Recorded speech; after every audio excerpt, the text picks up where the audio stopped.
Bom, pessoal, última aula agora do módulo de tórax para a gente fechar esse semestre, agora esse módulo, na verdade, com chave de ouro e fazendo algumas correlações entre a semiologia e, obviamente, as doenças que vocês, né, aprenderam, ok?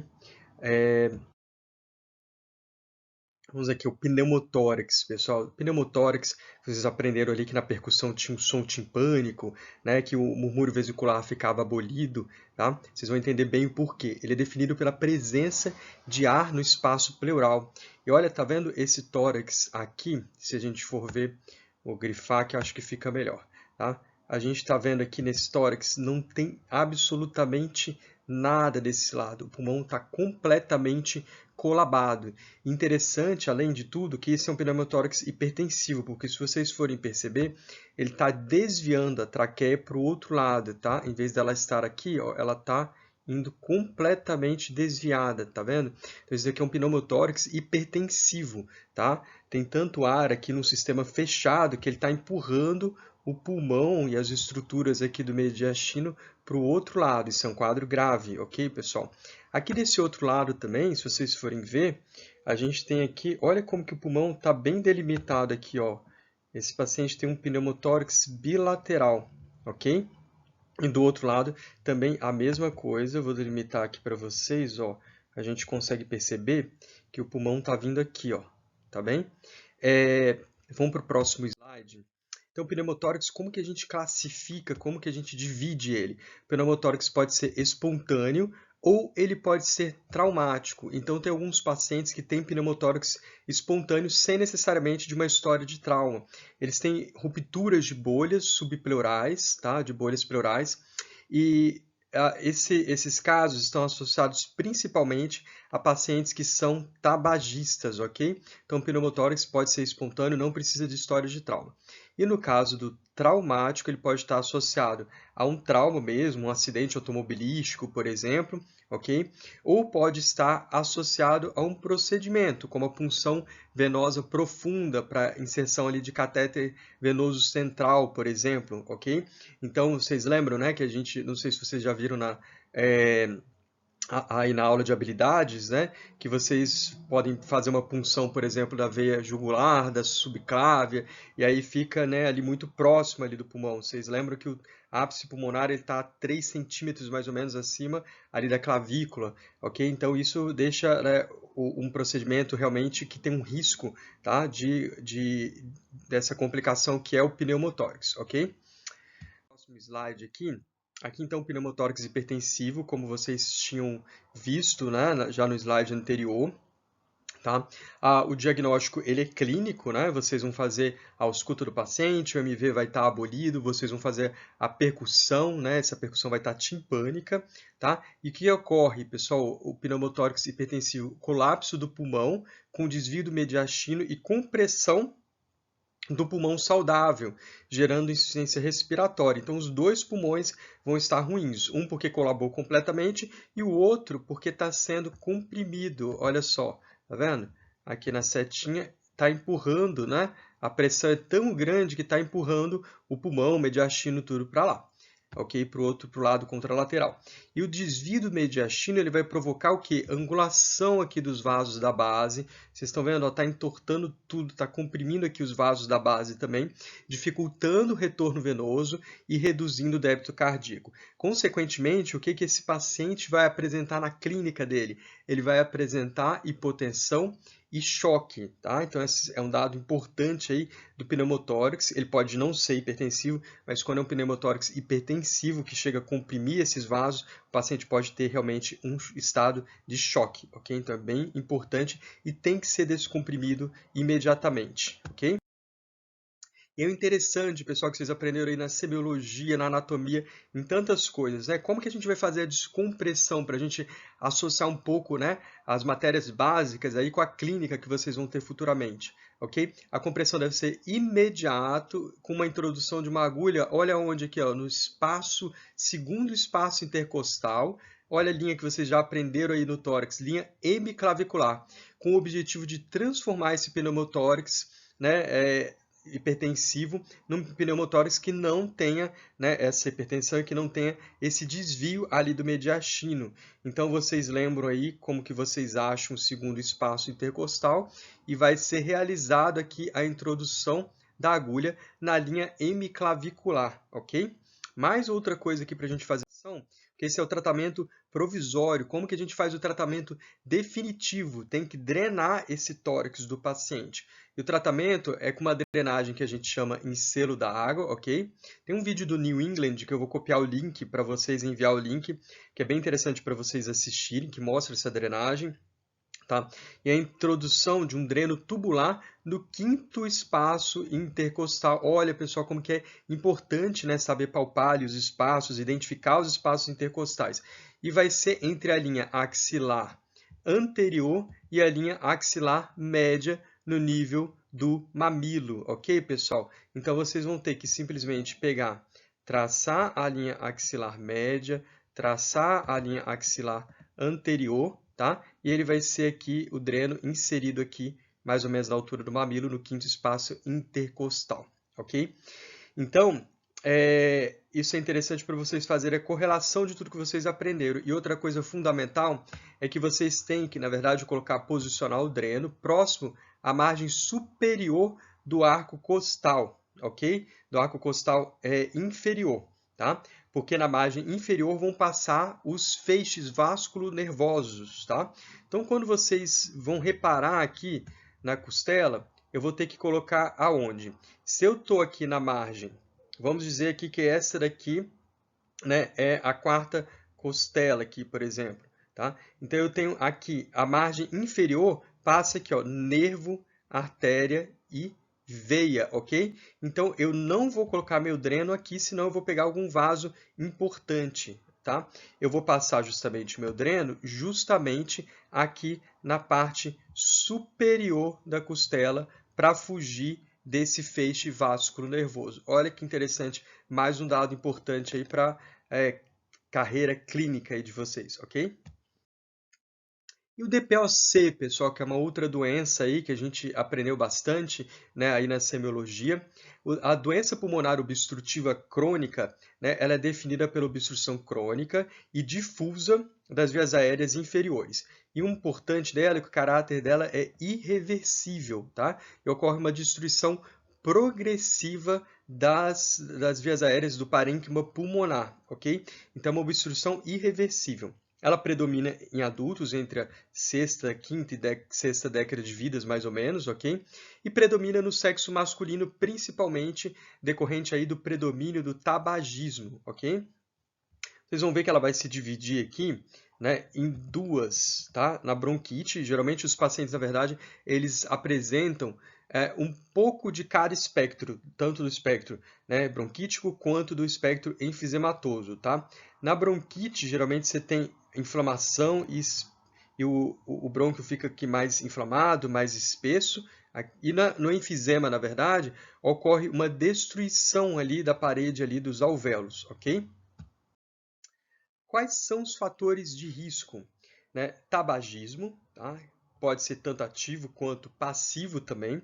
A poluição atmosférica, tá? Lembrar também daqueles pacientes que tiveram contato durante anos, às vezes com fogão de lenha, então não só os pacientes que fumaram, mas às vezes expostos a outros tipos, né, de poeiras, por exemplo, exposição ocupacional a poeiras orgânicas, né? Aí a gente lembra ali das pneumoconioses também. Então, lembrar que não é só o cigarro que pode causar.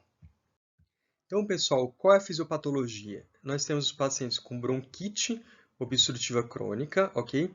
Eles têm, na verdade, edema e fibrose aqui dos pequenos brônquios, tá? E tem os pacientes com quadro de enfisema pulmonar, que ocorre alargamento ali dos espaços aéreos distais aos bronquíolos, tá? Que vai decorrer aqui da destruição progressiva dos septos alveolares. Essa destruição dos septos, né, faz com que se perca ali o tecido elástico de sustentação da parede brônquica, tá? Permitindo ali redução do seu lúmen e principalmente ali na fase expiratória, ok?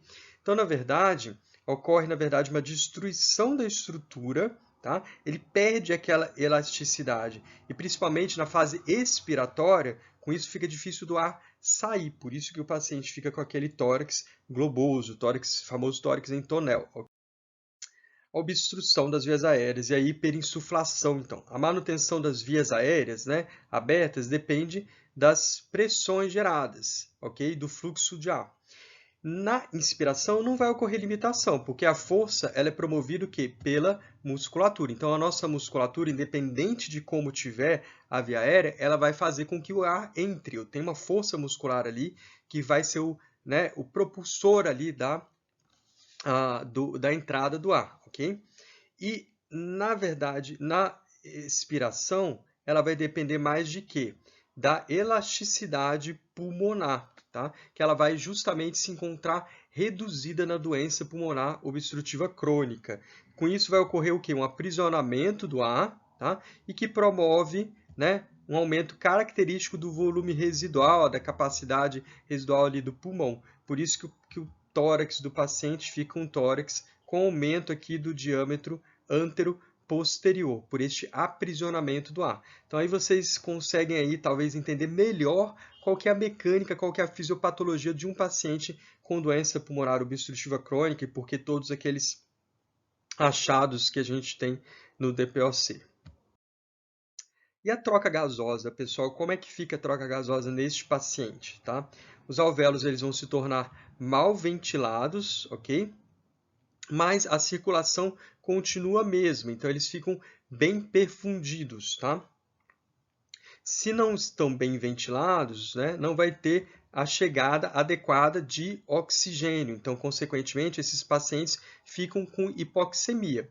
Porém, como a circulação permanece a mesma, né, o CO2 está aqui chegando e ele, na verdade, ele continua circulando ali, ok? Então, esse paciente com o tempo, né, ele vai ter um prejuízo ali na troca gasosa dele e ele vai começar também a reter o CO2. Então, esses pacientes normalmente com doença pulmonar obstrutiva crônica, ele se torna um retentor de CO2. Se você observar na gasometria arterial dele, o PCO2 está elevado desses pacientes, ok? Então, pessoal, esses pacientes eles podem acabar evoluindo para o cor pulmonar. O que é isso? Na verdade, esses pacientes com a hipóxia crônica, ok? Quanto mais difusa ela for, né, no parênquima pulmonar, quanto maior a falta de oxigênio, a hipóxia vai estimulando a vasoconstrição das arteríolas pulmonares. Então, aquelas arteríolas pulmonares, né, nos alvéolos que eles estão mal ventilados, elas vão fazendo uma vasoconstrição. Para quê? Para desviar o sangue para aqueles alvéolos que são bem ventilados, e aí vai fazer a troca gasosa, tá? Porém, com o tempo, na verdade, esse distúrbio da ventilação vai ficando, né, mais difuso em todo o parênquima pulmonar. Então, essa vasoconstrição, consequentemente, também vai ficando difusa no pulmão. Com isso, o paciente evolui com quadro de quê? De hipertensão arterial pulmonar, tá? E a hipertensão arterial pulmonar, esse aumento da pressão na circulação pulmonar vai acabar levando à falência de quem aqui? Do nosso ventrículo direito, ok, pessoal?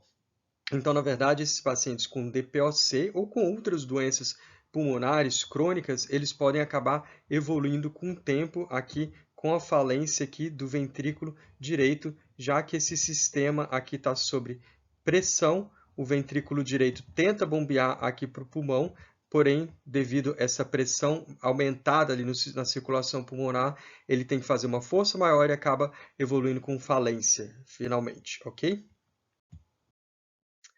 A história clínica do paciente com doença pulmonar obstrutiva crônica, né?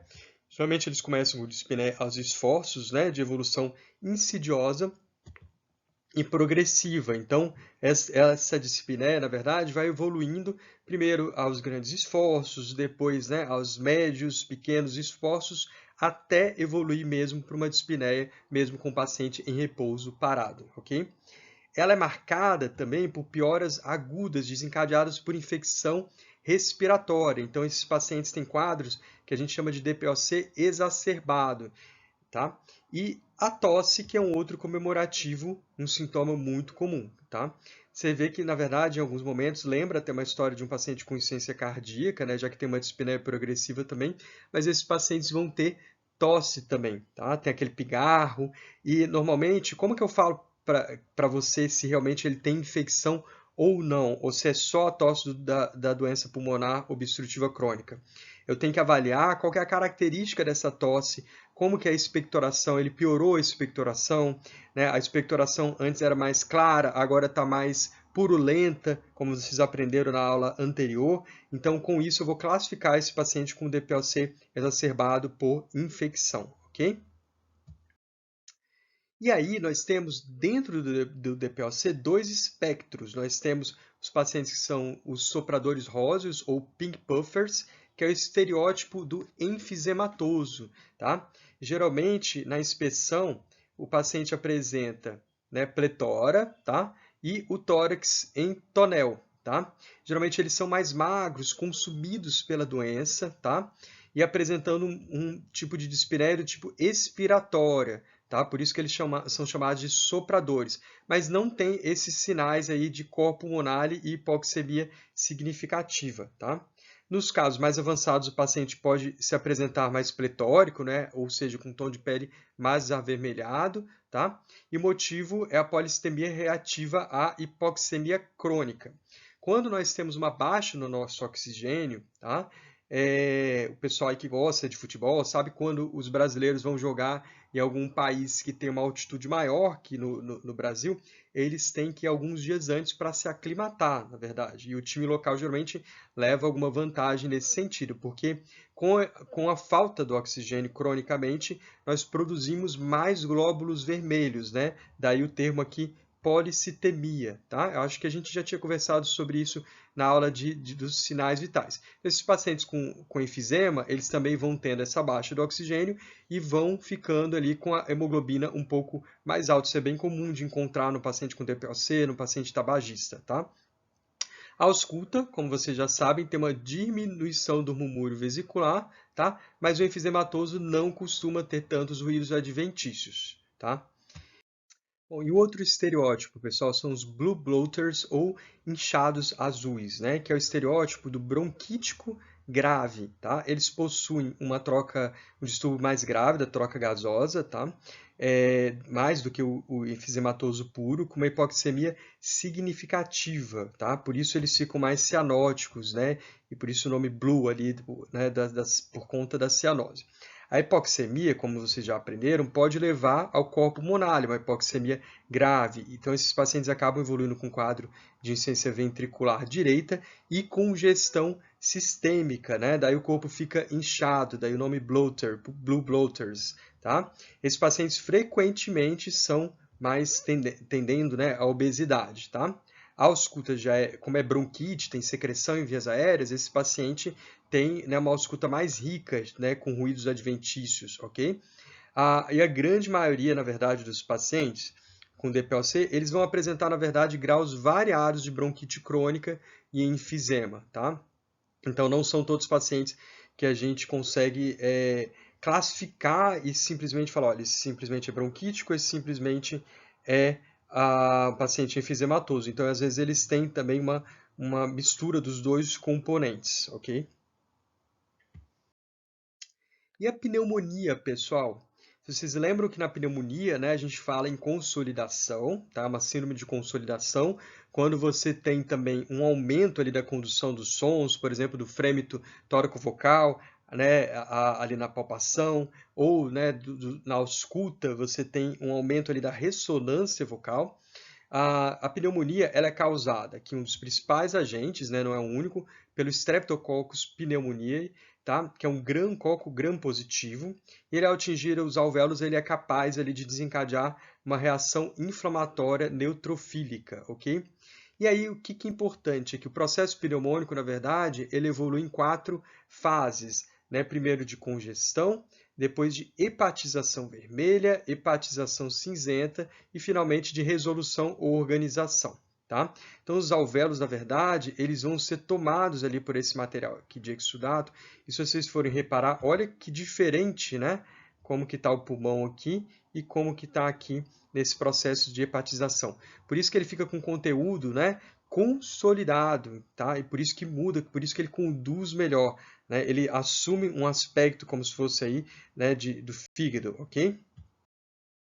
A patogênese, né? Na grande maioria dos casos, são micro-organismos que atingem os alvéolos através de microaspiração de material proveniente das vias aéreas superiores, ok? Menos comumente existem também inalação de aerosol, como na legionela, ou mesmo pneumonia por via hematogênica, como no caso do Staphylo aureus. Pode acontecer também. O quadro clínico típico, tá? Que vocês vão ver aí nas anamneses, na semiologia, né, apresenta-se uma história de forma aguda, com história de calafrio, tremores, febre alta, dor pleurítica, que vocês já aprenderam, né, aquela dor ventilatório dependente, e a tosse é produtiva, então tem uma tosse com expectoração, né, que pode ser purulenta, até esverdeada, ok? E a asma, pessoal, para finalizar, a asma é uma doença também inflamatória crônica, e ela tem uma hiperresponsividade das vias aéreas, tá? E caracterizada por limitação variável ao fluxo aéreo. Uma das diferenças aqui que a gente vai ver, tá, do paciente com doença pulmonar obstrutiva crônica é que o asmático ele vai ter obstruções ali reversíveis em certos períodos. Lembra que a obstrução no DPOC é irreversível, tá? O principal fator de risco é a atopia, então pacientes alérgicos, né, têm um grande risco aí de desenvolver asma. E estímulos como infecções, contatos com alérgenos ou mudanças climáticas, até mesmo exercício físico, agentes químicos, fármacos ou estresse emocional podem desencadear um quadro agudo, né, de obstrução aguda aqui das vias aéreas inferiores, e com isso vocês vão ter aí os sibilos, mas lembra que é uma obstrução reversível, e se vocês fizerem a inalação aqui, né, com beta-2 agonista, né, salbutamol, né, por exemplo, vocês vão, né, reverter essa obstrução.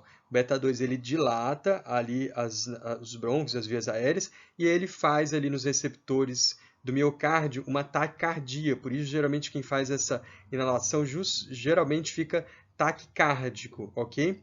Por ser uma obstrução, pessoal, o ar ele vai ter uma dificuldade também ali de passar ali na inspiração, e ele vai ter, na verdade, aqueles sibilos, aqueles sons que a gente já aprendeu também na semiologia. E, obviamente, quanto mais grave for a obstrução, ok?